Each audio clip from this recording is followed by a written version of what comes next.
Good afternoon students. आज की video में आपका स्वागत है। Class 12 subject BA lesson number 4, topic number विकेंद्रीकरण, डिसेंट्रलाइजेशन।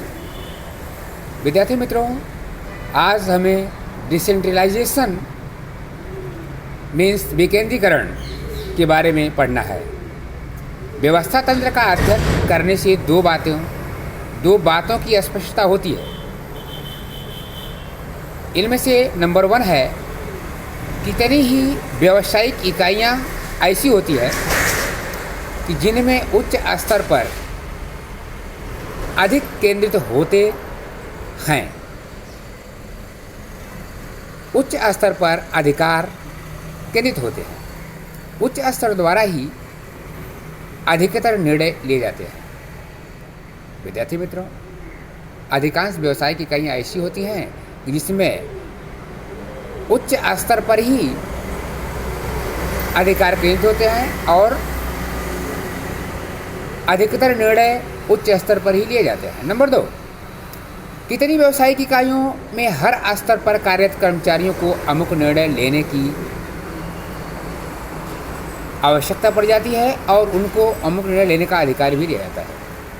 ये अपने कार्य के संदर्भ में योग्य निर्णय लेने के लिए स्वतंत्र होते हैं। तो डिसेंट्रलाइजेशन में दो मुख्य बातें सामने आई हैं विद्यार्थी मित्रों। एक तो अधिकांश व्यावसायिक इकाइयाँ ऐसी होती हैं जहाँ पर कि सिर्फ उच्च स्तर के ही निर्णय लिए जाते हैं, उन्हीं को सिर्फ राइट्स होते हैं निर्णय लेने के लिए। लेकिन बहुत सारी व्यावसायिक इकाइयाँ ऐसी भी हैं कि जिनमें हर स्तर पर कार्यरत कर्मचारियों को अपने अपने स्तर पर निर्णय लेने की छूट दी जाती है। प्रथम प्रकार के व्यवस्था तंत्र में उच्च स्तर पर ही अधिकार केंद्रित होने से उसे केंद्रीकरण कहते हैं।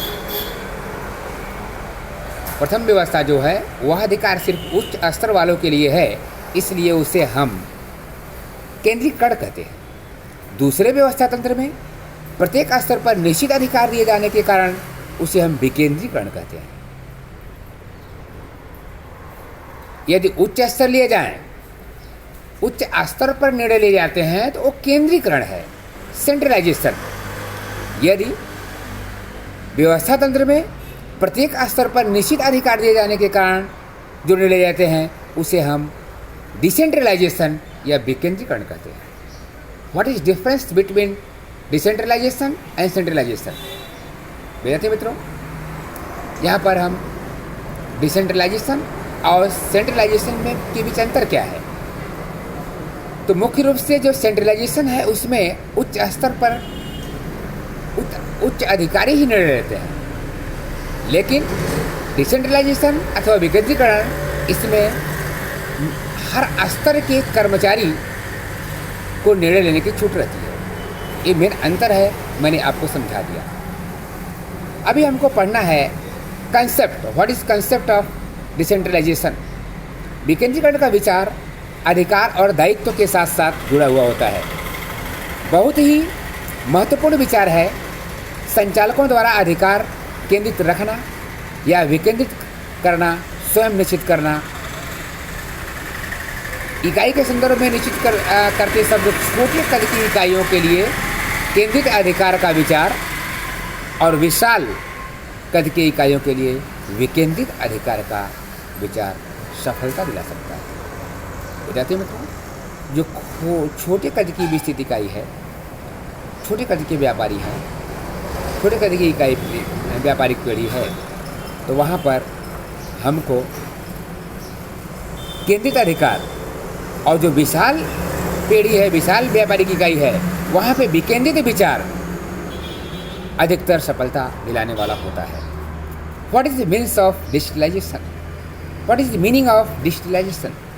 उच्च स्तर के निम्न स्तर की ओर क्रमशः अधिकार सौंपने के व्यवस्थित प्रयत्न को विकेंद्रीकरण। उच्च स्तर से निम्न स्तर पर अधिकार सौंपने को विकेंद्रीकरण करते हैं। डिजिटलाइजेशन जो है हायर लेवल से लोअर लेवल की तरह अधिकार सौंपता है। व्याख्या, डेफिनेशन। हेनरी फयोल के अनुसार अधीनस्थ को अधिकार सौंपकर कार्य विभाजन करके निर्णय प्रक्रिया में शामिल करना अर्थात विकेंद्रीकरण। ऐसे प्रबंध जिस पर स्वयं पर कार्य करना हो, उच्च स्तर पर कर्मचारी के निर्णय लेने के अधिकार को विकेंद्रीकरण कहते हैं। उच्च स्तर पर कर्मचारी को निर्णय लेने के अधिकार को विकेंद्रीकरण कहते हैं। निम्न स्तर पर जो कर्मचारी का अधिकार निर्णय लेता है उसे विकेंद्रीकरण नहीं कहेंगे, उसे केंद्रीकरण कहेंगे। विद्यार्थी मित्रों, मैंने आपको केंद्रीकरण, विकेंद्रीकरण, व्हाट इज डिफरेंस बिटवीन केंद्रीकरण एंड विकेंद्रीकरण, सेंट्रलाइजेशन एंड डिसेंट्रलाइजेशन, केंद्रीकरण और विकेंद्रीकरण के बीच अंतर क्या है ये भी समझाया, और कॉन्सेप्ट अर्थात विचार को समझाया, meaning of the decentralization and centralization, definition of decentralization, ये सब बातें मैंने आपको बता दिया। इसे आप पढ़ोगे और फिर अपने नोटबुक में लिख करके याद करोगे। धन्यवाद।